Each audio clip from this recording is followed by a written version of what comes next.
Hello guys. Ito guys, ang aking na-harvest kamatis sa aking garden. Ayan.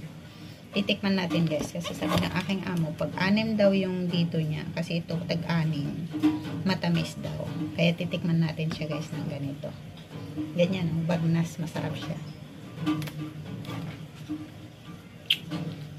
Ay, totoo babe. Totoo yung sinabi ng amo ko. Matamis siya guys. Hindi siya maasim.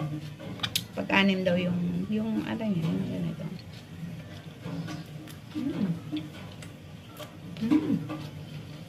So delicious. Ay, matamis siya guys. Kaya pala gustong gusto ng amo. Kinakain lang na ganito. Tamis.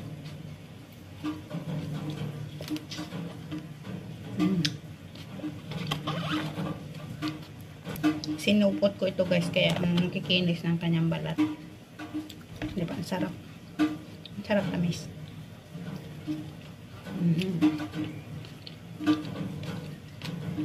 Sarap. Tamis. Walang ka-damage guys, kasi pinagtsatsagaan ko talaga silang isupot para hindi masulit.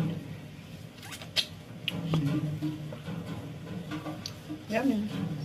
Thank you for watching. God bless. Fresh from in the garden.